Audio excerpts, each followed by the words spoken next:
আজ পর্যন্ত একটা মিডিয়া কোন মাদ্রাসার একটা তালিবুল ইলমকে জঙ্গি ট্রেনিং দিয়েছে তার একটা ছবি এখন পর্যন্ত দেখাইতে পারেনি, আজ পর্যন্ত দেখাইতে পারেনি। প্রিয় হাজিরিন, এগুলো ছিল মারাত্মকভাবে কওমি মাদ্রাসার বিরুদ্ধে অপপ্রচার, এই ছিল কওমি মাদ্রাসার জন্য মারাত্মকভাবে দুঃসংবাদ। প্রিয় হাজিরিন, হলিয়াটিজনের হামলার পর থেকে এই জিনিসটা স্পষ্ট হয়ে গেছে যে বাংলাদেশের কোন কওমি মাদ্রাসার মধ্যে কোন জঙ্গি ট্রেনিং হয় না, বাংলাদেশের কোন কওমি মাদ্রাসার মধ্যে কোন ধরনের কোন অস্ত্র নাই। এখানে আপনার তৈরি হয় আবু বকরের মতো দ্বীনের অতন্দ্র বহরী সৈনিক, এখান থেকে তৈরি হয় হযরত ওমরের মতো দ্বীনের অতন্দ্র বহরী সৈনিক, এখান থেকে তৈরি হয় হযরত উসমানের মতো, হযরত আলীর মতো, খালিদ বিন ওয়ালিদের মতো দ্বীনের অতন্দ্র বহরী সৈনিক। দ্বীনের গায়ে কেউ যদি খুঁটা দেয়, দ্বীনের গায়ে কেউ যদি আঘাত করে, তাহলে এই কওমি তালিবুল ইলমরা রাজপথের মধ্যে গিয়ে তারা দিনকে রক্ষা করার জন্য নিজের রক্ত পর্যন্ত বিলীন করে দেয়। প্রিয় হাজিরিন, তারা কোনো ভয় পায় না, তারা কোনো পৃথিবীর কোনো পরাশক্তিকে ভয় পায় না, কোনো কিছু দিয়ে তাকে দমন করা যাবে না। যদি কোরআনকে নিয়ে ইসলামকে নিয়ে কোনো ব্যঙ্গ করা হয়, তাহলে অবশ্যই কোনো কিছু দিকে দিয়ে তাদেরকে দমন করে রাখতে পারবেন না। তারা নবীর ইজ্জতের রক্ষার জন্য, কোরআনের ইজ্জতের রক্ষার জন্য, মাদ্রাসার ইজ্জতের রক্ষার জন্য তারা মাঠে ময়দানে ঝাঁপিয়ে পড়বে। প্রিয় হাজিরিন, এই হচ্ছে কওমি মাদ্রাসা। যে মাদ্রাসা সম্পর্কে কিছু কথাবার্তা বলতেই হয়। প্রিয় হাজিরিন, এটা কওমি মাদ্রাসা, কওমি মাদ্রাসা সম্পর্কে কিছু কথাবার্তা বলতে হয়। কারণ কওমি মাদ্রাসার এজমত কি, কওমি মাদ্রাসার ওয়াকার কি, কওমি মাদ্রাসার সম্মান কি, সমাজের মধ্যে সে কি দেয়, এটা ভালো করে বোঝার দরকার আপনাকে আমাকে। একসময় এলাকার মধ্যে কওমি মাদ্রাসা ছিল না, আলহামদুলিল্লাহ আল্লাহ রাব্বুল আলামিনের অশেষ শুকরিয়া, জায়গায় জায়গায় মাদ্রাসাগুলো হয়েছে। কওমি মাদ্রাসা হচ্ছে ভাই দ্বীনি শিক্ষার প্রতিষ্ঠান। কওমি মাদ্রাসা হচ্ছে আপনার, কওমি মাদ্রাসা হচ্ছে দ্বীনের সূতিকাগার। কওমি মাদ্রাসা হচ্ছে সুন্নত নববীর বাস্তব প্রতিফলনের সূতিকাগার। কওমি মাদ্রাসা হচ্ছে বান্দাকে কিভাবে আল্লাহর সাথে সম্পর্ক জোড়ানো যায় তার সূতিকাগার। কওমি মাদ্রাসা হচ্ছে বান্দাকে কিভাবে তাহাজ্জুদ গুজার বানানো যায়, বান্দাকে কিভাবে আল্লাহর সাথে সম্পর্ক জোড়ানো যায়, এটাই হচ্ছে কওমি মাদ্রাসার মূল মাকসাদ, মূল উদ্দেশ্য। প্রিয় হাজিরিন, একটা সময় ছিল বাংলাদেশের মধ্যে যে কওমি মাদ্রাসাকে বলা হতো জঙ্গিবাদ, কওমি মাদ্রাসাকে বলা হতো এটা জঙ্গি প্রজনন কেন্দ্র। প্রিয় হাজিরিন, বাংলা বায়ু তার দোসররা যখন সারা বাংলার মধ্যে এক যুগে তারা হামলা চালিয়েছিল, তারপর থেকে কিছু পত্রপত্রিকা, কিছু মিডিয়া, কিছু ইসলাম বিদ্বেষী বুদ্ধিজীবীরা আপনার অপপ্রচার চালিয়েছিল যে বাংলাদেশের কওমি মাদ্রাসাগুলো কি জঙ্গি প্রজনন কেন্দ্র। আপনাদের স্মরণ আছে কি আছে না জানি না। হ্যাঁ, একসময় পত্রপত্রিকা এরকম ব্যবহার লিখেছিল। প্রিয় হাজিরিন, আপনাদের স্মরণ আছে কি জানি না। একসময় এরকম ছিল, একটা মানুষ টুপিদারি নিয়ে রাস্তায় বাহির হবে, বলা হতো এটা জঙ্গি। একটা সময় এরকম ছিল, একটা তালিবুল ইলম মাদ্রাসার জন্য যাইবে, হ্যাঁ, তাকে লোকেরা বলতো জঙ্গি। প্রিয় হাজিরিন, যখন আপনার পত্রপত্রিকায় এরকম ভাবে লেখালেখি শুরু করে দিয়েছিল কওমি মাদ্রাসাকে জঙ্গি বলে, তখন সাধারণ জনতার অন্তরের ভিতরে কওমি মাদ্রাসা সম্পর্কে একটা আতঙ্ক সৃষ্টি হয়েছিল। বিশেষ করে যারা নিজেদের সন্তানদেরকে কওমি মাদ্রাসার মধ্যে লেখাপড়া করায়, তাদের অন্তরের মধ্যে বিরাজ করেছিল একটা আতঙ্ক যে আমার ছাত্রকে, আমার ছেলেটাকে কোথায় পড়াইতেছে, জঙ্গিবাদ সন্ত্রাস ফলাইতেছে। প্রিয় হাজিরিন, এমন ছিল বাংলাদেশের বড় বড় কওমি মাদ্রাসাগুলোতে গিয়ে আপনার জঙ্গি খুঁজত, অস্ত্র খুঁজত। একবার হাটহাজারী মাদ্রাসার মধ্যে গেল, হাটহাজারী মাদ্রাসার মধ্যে গিয়ে বলতেছে যে আপনাদের অস্ত্রের গোডাউন কোথায়? আল্লামা শাহ মুশতাকি নওয়ারাল্লাহু মারকাদাহু ওয়া জালাল জান্নাত মাসরাহু দেখিয়ে দিলেন কুতুবখানা, ওই যে আমাদের অস্ত্রের গোডাউন। তখন তারা খুবই বেজায় খুশি, হাই অস্ত্রের গোডাউন পাইছি। পরের দিন পত্রপত্রিকা আসবে, ঢুকলো মাদ্রাসার ভিতরে, ঢুকার পরে দেখলো কিতাব আর কিতাব। যখন কিতাব আর কিতাব দেখলো, বাহির হয়ে আসলো, বাহির হয়ে আসে বলতেছে হুজুর গেলাম ওখানে তো কোনো অস্ত্র শস্ত্র পাইলাম না, আপনাদের অস্ত্রগুলো কোথায়? তখন আহমদ শফি সাহেব নওয়ারাল্লাহু মারকাদাহু ওয়া জালাল জান্নাত মাসরাহু তিনি বলেছিলেন আমাদের কাছে আর কোনো অস্ত্র নাই, আমাদের কাছে হিগিরি আছে, আর কোনো অস্ত্র আমাদের নাই, আপনারা যদি অন্য কোনো অস্ত্র চান তাহলে আপনারা খুঁজতে পারেন। প্রিয় হাজিরিন, সময়টা এমন ছিল যে একটা তালিবুল ইলম মাদ্রাসার ছাত্র বাড়ি থেকে বাইরে হয়েছে, মাদ্রাসায় যাইবে, ব্যাগ হাতে, ব্যাগের ভিতরে কিতাব আছে, হ্যাঁ কাপড় আছে, তার কাপড় চোপড় নিয়ে মাদ্রাসায় যাইবে, পথিমধ্যে আজান হয়েছে, মসজিদের মধ্যে নামাজের মধ্যে যাইবে, এ কারণে ব্যাগটা একটা দোকানের মধ্যে রাখতে যাইবে। দোকানের মধ্যে যাওয়ার পরে দোকানদার ভাইকে বললো ভাই আমার ব্যাগটা একটু রাখুন না। তখন দোকানদার বলতো হুজুর ঘুমা টুমা আছে নাকি, বলতো কি বলতো না। একটা সময় এরকম গেছে না বাংলাদেশের মধ্যে। প্রিয় হাজিরিন, তারা ভণ্ড হয়ে মাদ্রাসাগুলোতে অস্ত্র খুঁজেছিল, এমন ভাবে খুঁজেছিল সকালবেলা শুরু করেছে গোয়েন্দাগিরি, কখন কোন সময় অস্ত্র নিয়ে নাড়াচড়া করে কখন ট্রেনিং দিয়ে দেখবো। যখন সারাদিন খুঁজলো দেখলো ছাত্ররা করে কুতুববিনি করতেছে, পড়ালেখা করতেছে। রাত্রের বেলায় বললেন না, রাত্রের বেলায় বোধহয় ট্রেনিং হবে। রাত্রের বেলায় টেমরা নিয়ে প্রস্তুত। রাত্রের বেলা যখন রাত্র 10টা হইলো, ছাত্র পড়ালেখা বন্ধ করে মিসওয়াক করতেছে, এই তারা ক্যামেরা নিয়ে প্রস্তুত, ছবি তুলবে, ট্রেনিং বোধ শুরু হবে। কিন্তু যখন দেখলো মিসওয়াক করার পরে তারা আপনার উজু করে ঘুমিয়ে পড়লো, মনে হয় রাত্রে ঘুম থেকে উঠে ট্রেনিং দিবে। রাত্র শেষ হয়ে গেল, একেবারে শেষ পর্যায়ে বেলা রাত্রি 3টার পরে তারা কি করলো, আপনার দেখলো ছাত্র উঠতেছে, এখনো ফজরের আজান হয়নি।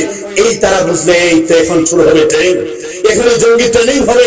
এখানে তারা ক্যামেরা নিয়ে খুব প্রস্তুত। একটা ছবি যদি তুলতে পারে, পরের দিন যদি পত্রিকায় দিতে পারে, তাহলে তাদের সংবাদগিরির সফলতা এসে যাবে, তাদের গোয়েন্দাগিরির সফলতা এসে যাবে। এই কারণে তারা ক্যামেরা নিয়ে প্রস্তুত। যখন রাত্রেবেলায় আপনারা ছাত্ররা উঠা, কওমি মাদ্রাসার ছাত্ররা, এরা তো তাহাজ্জুদ গুজার, তাহাজ্জুদের নামাজ পড়ার জন্য যখন উঠলো, উঠার পরে মিসওয়াক করলো, মিসওয়াক করার পরে ওযু করলো, ওযু করার পরে আপনার নামাজের মধ্যে দাঁড়িয়ে গেল। নামাজ অনেক সময় নামাজ পড়লো, নামাজ পড়ার পরে কান্নাকাটা করলো আল্লাহ রাব্বুল আলামিনের দরবারে। কান্নাকাটা করার পরে যখন আসসালাতু খায়রুম মিনান নাওম আযান হলো, আযান হওয়ার পরে ফজরের নামাজ পড়ে সকাল হয়ে গেল, সূরা ইয়াসিন সূরা তেলাওয়াত করা শুরু করে দিল। গোয়েন্দার আগে মাদ্রাসার মুহতামিম সাহেবকে বলতেছে, মুহতামিম সাহেব বুঝতে পারলাম না, আপনারা সত্যি করে বলুন তো কখন আপনারা আপনাদের মাদ্রাসার মধ্যে ট্রেনিং দেন, সত্যি করে বলুন।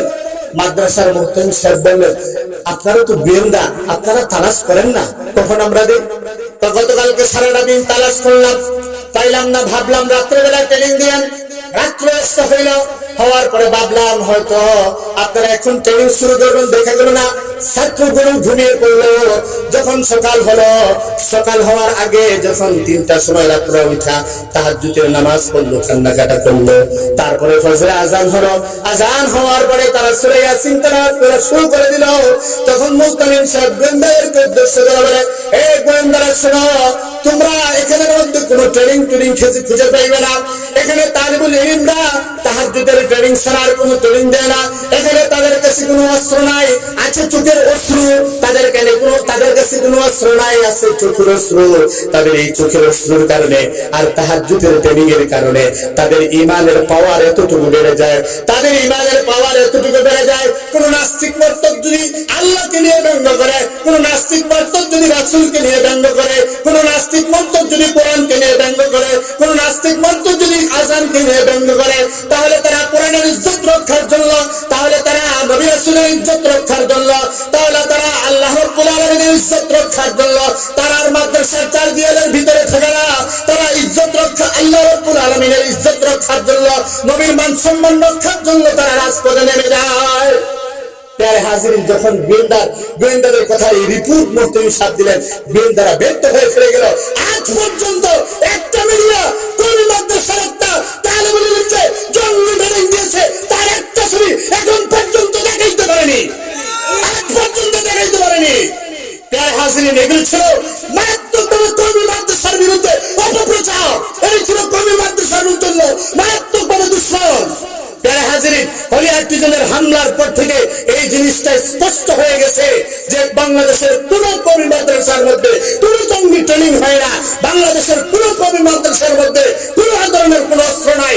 এখানে আপনার তৈরি হয় আবু বকরের মতো দ্বীনের অতন্দ্র বহরী সৈনিক, এখান থেকে তৈরি হয় হযরত উমরের মতো দ্বীনের অতন্দ্র বহরী সৈনিক, এখান থেকে তৈরি হয় হযরত উসমানের মতো, হযরত আলীর মতো, খালিদ বিন ওয়ালিদের মতো দ্বীনের অতন্দ্র বহরী সৈনিক। দ্বীনের গায়ে কেউ যদি খুঁটা দেয়, দ্বীনের গায়ে কেউ যদি আঘাত করে, তাহলে এই কওমি তালিবুল ইলমরা রাজপথের মধ্যে গিয়ে তারা দিনকে রক্ষা করার জন্য নিজের রক্ত পর্যন্ত বিলীন করে দেয়। প্যারে হাজিরিন, তারা কোনো ভয় পায় না, তারা কোনো পৃথিবীর কোনো পরাশক্তিকে ভয় পায় না। কোনো দুশ্চিন্তাকে দমন করা যাবে না। যদি কোরআনকে নিয়ে, ইসলামকে নিয়ে কোনো ব্যঙ্গ করা হয়, তাহলে অবশ্যই কোনো দুশ্চিন্তাকে দিয়ে তাদেরকে দমন করে রাখতে পারবেন না।